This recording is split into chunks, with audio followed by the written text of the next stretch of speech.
منصور جعفر صاحب، فرمائی گئی جو جتنا بڑا نقصان ہوا ہے ایران کا، اب یہ ایک تو کیسے ہوا، دوسرا کیا ہم اس کو ایک فل فلیج وار کی شروعات قرار دے سکتے ہیں؟ جی بہت شکریہ جی. یقیناً اس وقت جو اسرائیل کا حملہ ہے ایران پر، اس کے نتیجے میں خطہ پورے کا پورا جو ہے بھونچال کی کیفیت میں ہے، اور ایران کا تو جو نقصان ہوا ہی ہوا ہے، اس کے ساتھ ساتھ جو ابھی پراسپیکٹو جو منظرنامہ دیکھا جا رہا ہے کہ خطہ پوری ایک جنگ کی کیفیت جو ہے اس میں لینڈ کرنے کا خدشات موجود ہیں، اور ایک پوٹینشل موجود ہے، کیونکہ جس بڑے پیمانے پہ اسرائیل نے اور امریکہ نے مل کر یہ کارروائی کی ہے، وہ یقیناً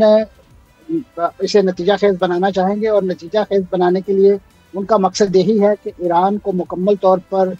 اس کی دفاعی صلاحیت کو ختم کر دینا، اور اس طریقے سے ختم کرنا کہ اسرائیل کے لیے خطے میں اگر کوئی چیلنج ہے تو وہ چیلنج آئندہ کے لیے برقرار نہ رہے، اور ان کا لاڈلا جو ہے وہ مشرق وسطیٰ کی ایک آؤٹ پوسٹ کے طور پہ کھل کھیلے، جس طریقے سے وہ جہاں چاہے جس کو چاہے وہ رونتا چلا جائے. جس طریقے سے اس نے غزہ کو اس وقت ملبے کا ڈھیر بنا دیا ہے،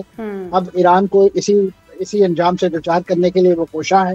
تو میں سمجھتا ہوں یہ ایک بہت بڑی تباہی کا پیش خیمہ بھی ہے. لیکن اس وقت اگر جو ریجنل ممالک ہیں انہوں نے ایک سولیڈیرٹی خاص طور پہ ایران کے ساتھ نہ دکھائی، اور ان کے ساتھ ڈپلومیٹیکلی اور پولیٹیکل اپنا جو ویٹ ہے ایران کے پلڑے میں نہ ڈالا، تو اگر وہ اس خیال میں بیٹھے ہیں کہ شاید یہ ایگریشن اور یہ جارحیت اور یہ جو ایکسپینشنل ڈیزائن ہے اسرائیل کے وہ یہیں تک رک جائیں گے، تو یہ عزم تو اسرائیل نے اپنی جو کنیسٹ کی پیشانی ہے اس پہ عربی حروف میں لکھا ہوا ہے، ملکوں کے یا اسرائیل من الفرات الی النیل، کہ اے اسرائیل تیری مملکت جو ہے وہ فرات سے نیل تک، اور اس کا جو پورا ایک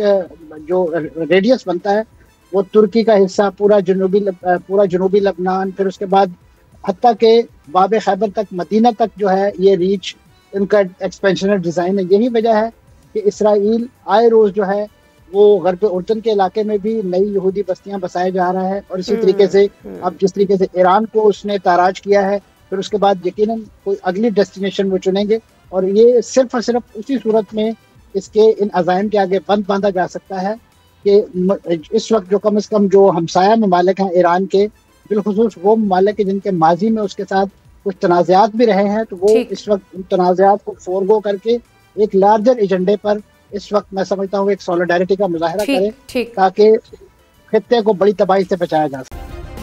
سبسکرائب کریں اور بیل دبائیں تاکہ کوئی خبر رہ نہ جائے.